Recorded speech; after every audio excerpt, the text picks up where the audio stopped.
we need to cultivate relationships. You can't do that in a microwave. Relationships take time. God has given each one of us our own talents and our wiring, and we're all called into how do we bring about the restoration of His kingdom and to really contribute to the flourishing of the lives of others.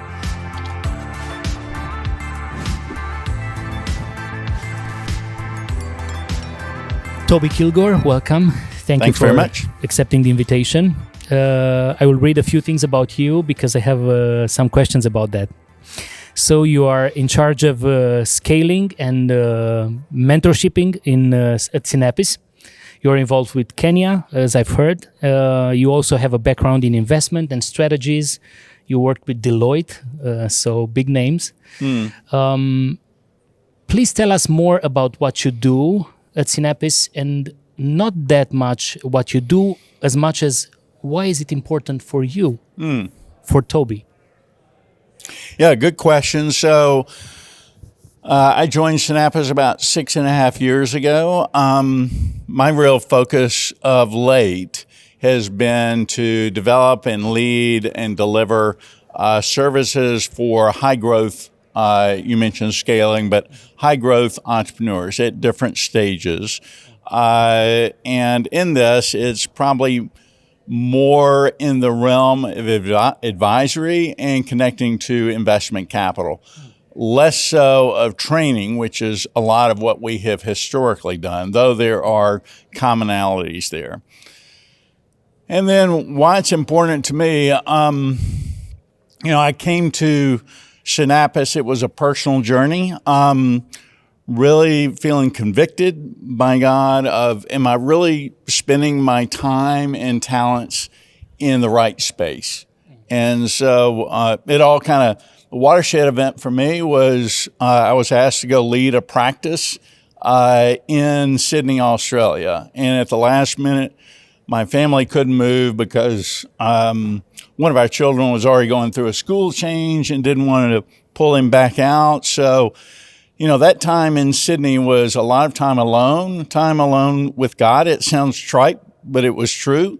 And really exploring, what am I doing in this season of life? And so that led me to, when I came back to the States, I was still a partner at Deloitte, but really beginning to explore where would God be calling me into, and just felt drawn into the space and working in frontier markets and really with entrepreneurs with smaller but growing businesses. So, for me, why do I do it? It's really where I feel called into. I enjoy it. It's a big shift from what I was doing before, but, a lot of my experience before I'm able to apply as well. You talk a lot about the impact or the influence that God had upon this calling. And I would like to ask you, how do you see this merger between faith and entrepreneurship, or faith and our secular calling, let's call it that? Yeah, no, it's a good question. And, it's something I wish I had embraced early in life, to be honest. I've been a believer since probably middle school. But, I would say, not by design, but almost by default, almost leading a bifurcated life. As you said, we think in terms of secular vocation. And yet, the reality is, whether you're a minister, leading a church, or whether you're a business person, and we'll come back to entrepreneurship, God has given each one of us our own talents and our wiring, and we're all called into how do we bring about the restoration of His kingdom and to really contribute to the flourishing of the lives of others. And so I think for entrepreneurs, is particularly exciting because entrepreneurs are building businesses, and, that gives them agency, means by which to bring about flourishing in the lives of others. We all can do it in whatever walk of life we're called into. But I think entrepreneurs, and particularly in frontier markets, are uniquely positioned. I mean, what is it that we need in frontier markets? We need a variety of things. Poverty is evidenced in multiple ways. Starting with the basics on the economy side, we have to have jobs. Jobs come about from the growth of businesses, not from governments. It's really not the large corporations. They create jobs. But if you look at the patterns in all economies, it's really small and medium enterprises that have created jobs. And then, what draws me as well and what excites me in working with entrepreneurs is they're not only building businesses that create jobs, they are in positions of influence in their communities, and they can bring about contributions to communities, and that's what we encourage them to do. Think about intentionally, where do you want to have an impact beyond creation of financial wealth, but where is it you really want to have intentional impact? And that's what's exciting. And I think, again, for all of us, not just entrepreneurs, but entrepreneurs are uniquely positioned, I think, in the creation and leading of the growth of their businesses. But since you mentioned also profit, because when we are talking about entrepreneurship, profit is important, of great importance. When we talk about entrepreneurship, profit is important and speed is important. But when we talk about our faith and our values, I get the feeling that speed is not as important as it in entrepreneurship. So how do we mitigate this tension between I need to get profitable fast, but I need the slow pace of mentorshiping or forming deep relationships in order to transfer maybe my beliefs? Yeah. That's a great question. And it's an interesting tension point. I thought you were going to push more first on the profitability, but I think the speed is a good one because you're right. The Western model, particularly for venture capital and the big hunt for unicorns, is all about speed, and that's not right for every business. And the other thing, as you said, at the core, I think as believers, we need to cultivate relationships. You can't do that in a microwave. Relationships take time. And so on the business side, I'm not saying you purposely slow down. I think why you want to push on speed is if you actually are getting traction, to really press hard on why. What's the unmet need or problem that you're addressing in a distinctive way, and to continue to press on that. And as that gets sharpened, yes, roll that out, and don't, if you are wired for that, don't necessarily slow down. But at the same time, don't get over your skis is an analogy, right? Don't be going so fast that you are setting yourself to topple over. And this is a tension point between investors who often are driving for quick returns, and in frontier markets where, oftentimes you as the entrepreneur building a business, you're kind of left with the task of, well, I've got to lay the rails for my business because they're not laid yet. That takes time. So it is an interesting tension point. And I think, my one comment there's no single answer other than I think as an entrepreneur, you really need to think through what is it that you feel is the right speed. Get other voices, but don't find yourself led by the nose by an investor, and be careful about who you want as an investor. What voices are you hearing? Yeah. Interesting. Thank you. Another question would be,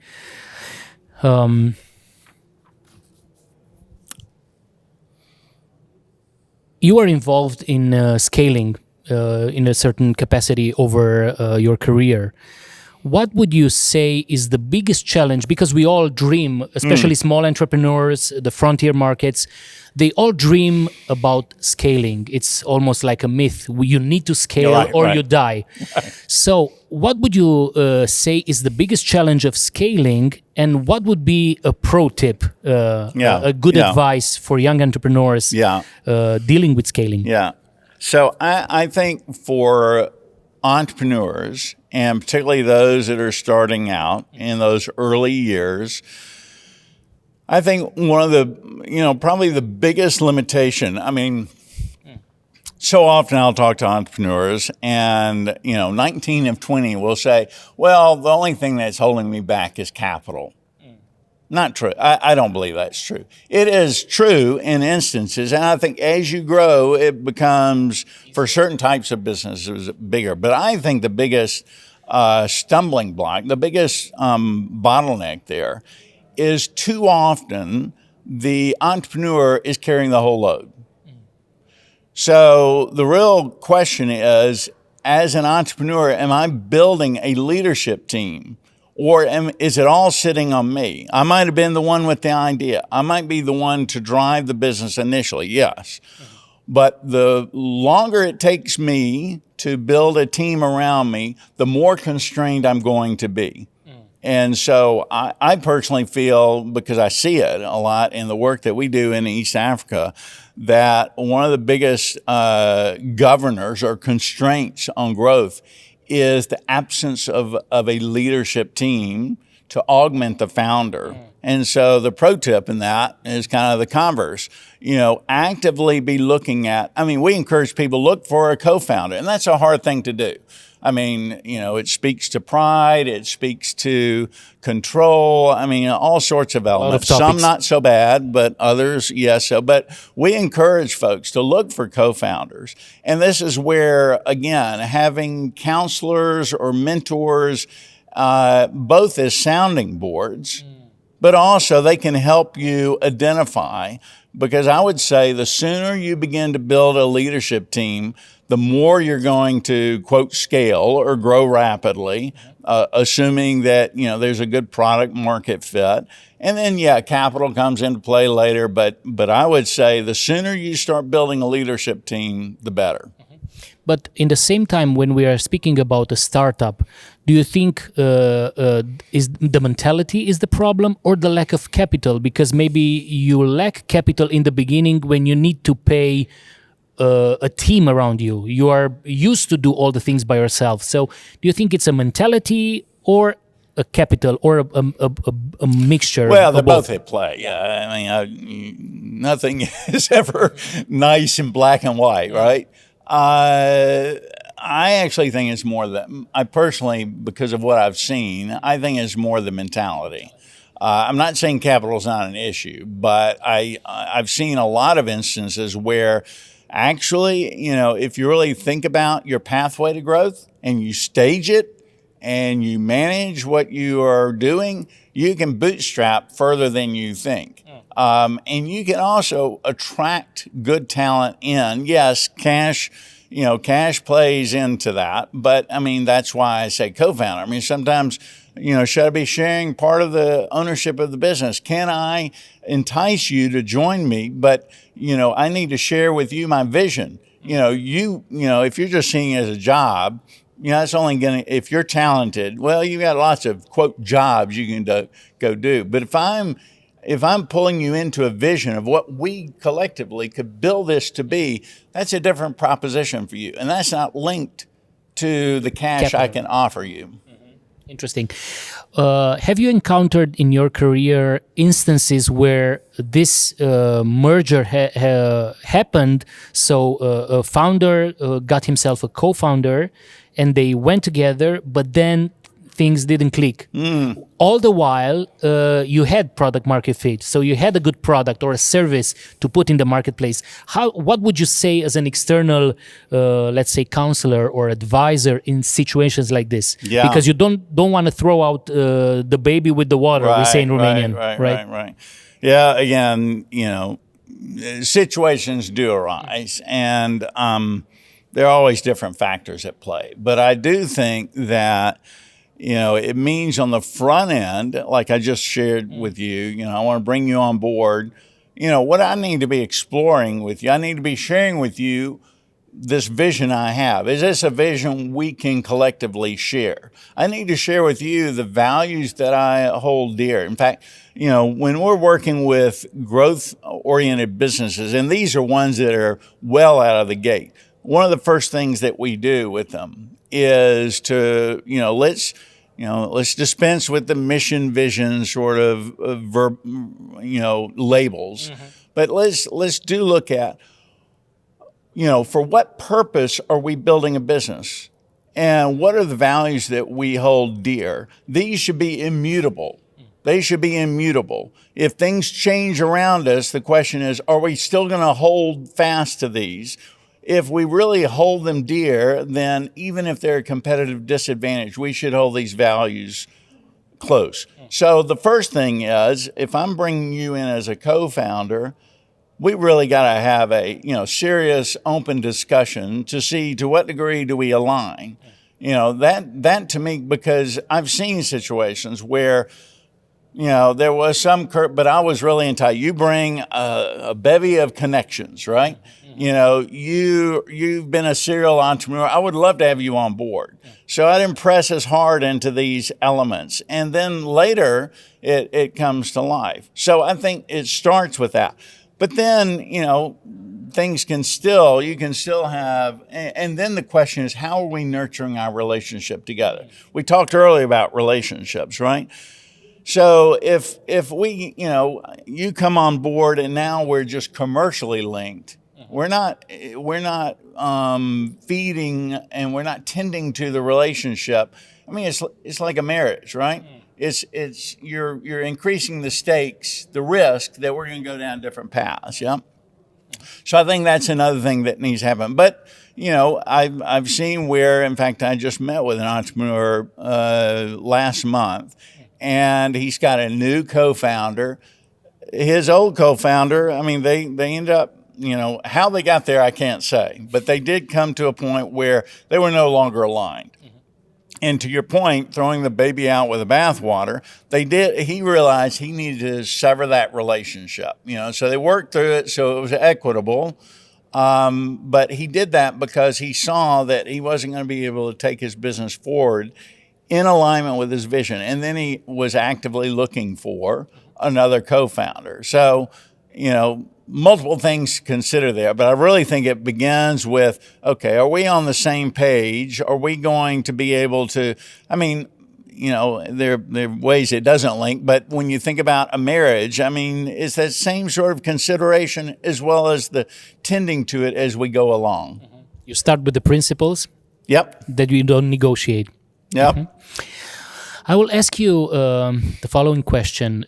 Can you recall one of your dearest successes? Dearest successes that you had, and what was the lesson out of that success? And also maybe a sad story, and let's call it a failure. And what lesson have you learned from that? Because I think we are supposed to learn also from the bad things, but also from the good things. Yeah, exactly. So I'm just trying to think through. A couple of successes come to mind. As you said, probably less to be learned from successes at times, but at least, they serve as points of encouragement. So I think of a couple of early stage founders. One who I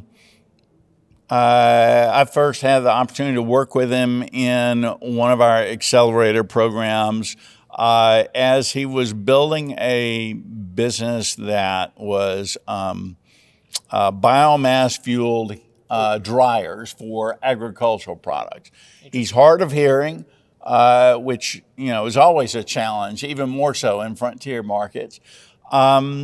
And he successfully got that moving forward. He had some early traction. It continued on. But what I loved, and the reason this one comes to mind, is classic entrepreneur. He sees another opportunity in the marketplace, and it's one that links to his dryers, but it's a different business in the gluten-free flour space. And what I love about this story, again, I won't say there were learnings other than one of the things that it echoes is, and you hear this all the time, investors will say, what are you looking for? Oftentimes what they will say, I'm first and foremost really looking at the founder. And here's a perfect example where, we didn't know he was going to do this second business. He didn't know he was going to do the second business. But his wiring and his orientation, it comes forward as he launches this second business. And so, again, it kind of is a story that underscores, things that we talk about and that we see in others, but we're seeing it clearly in him. So that's been a really good success story. A not so successful story, and more from a personal, where I invested time and some capital as well, was where, I knew the individual and, supported him in a new venture. But to be honest, I think I was too anchored on the story he was telling. It had to do with real estate. I won't say development, but it was taking rural land and beginning to improve it and then to sell off affordable parcels of land for people who wanted to build houses. And it just, that didn't go. And then he pivoted and I stayed with him in the pivot. In fact, put even more in. And that did not go. And, no surprising learnings other than as an investor, you need to really understand the fundamentals of a given market. And I was kind of just relying upon the story I was hearing. And so, the fundamentals always need to be examined. Again, it's not a new learning, but it was one where, okay, I thought, I had faith in the individual, and just because you have faith in the individual doesn't absolve you or the investor or whoever to run the numbers. Looking at the core elements. Yeah. So that one's been a bit painful. Okay. One last question. I will try to make it very personal. If you were to be 40 again, with everything that you know... I wish that was in front of me, but it's not. It's behind me. And you would know everything that you know today. What would be the first thing, the first decision, the first big decision that you would make? Whew. If I were, I would force myself to really step back. I mean, I just got onto a track, to be honest. Went to school, graduate school, enjoyed what I was doing, but I never really pulled away and made space to be still and to really to discern or trying to discern more where God might be pulling me. Now, I don't know what would have changed, but I think I would have carved that space out as opposed to my natural wiring. I think it's true for many people. I don't think I'm unique. It's like, you just want to charge forward. You want to accomplish, and the risk is you do that without being still. And so, I love I can't remember the mountain, but when Elijah is running away and God, he's up on the mountain and God says, I will make myself known to you. And, earthquake comes and goes, the storm comes and goes, fire comes and goes, but it's in the still whisper. So how would I should have created space for that. That's what I would say. I think this is so precious and valuable because in our 40s, we are very concerned about delivering, about speed, about achieving. Yep. We already feel the pressure of time, but Yep. I think it's counterintuitive in a way to carve that space, but I think it's very so instrumental. And I think God can do miracles when we provide that space for him to talk. Yep. Completely agree. Thank you very much Yep, for this thank talk. you. It was a pleasure.